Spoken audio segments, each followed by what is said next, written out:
Siguro naman sa buhay natin, hindi naman tayo palaging nakakita lang ng mali. Madalas lang ang ating concentration ay ituwid yung mali.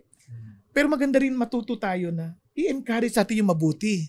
Kasi parang ang nakasanayan natin, even in our training sa pamilya, yung negative reinforcement.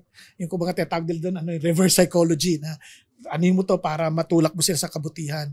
Pero ang Panginoon Diyos hindi. Ang kanyang utos is encourage. Kasi ang sa Panginoon, tulungan mo muna siyang makita niya yung mabuti, tapos yung mali, isa ka mo ituwid. Hindi ko naman sinasabing wag mo ituwid eh. Ang sinasabi lang ng Panginoon Diyos, mayroong tamang timing. Kaya kahit sa parenting, mas maganda yung 90% na nagpupuri ka sa mga magandang ginawa ng anak, 10% lang yung correction. At kung magko-correct ka pa, may tinatawag tayong kiss, kick, kiss. Yung mga gano'n, di ba? Pakita mo na yung magandang bagay na nagawa niya. Tapos i-correct mo, saka mo ibalik ulit sa maganda niyang ginawa. Para hindi nakakonsentrate sa mali. Kundi, ma-encourage siyang gawin yung mabuti. Kaya nga, isang advice nga sa marami, hulihin natin yung paggawa ng tama, i-appreciate natin. Tapos yung mali, ituwid lang natin kung kinakailangan.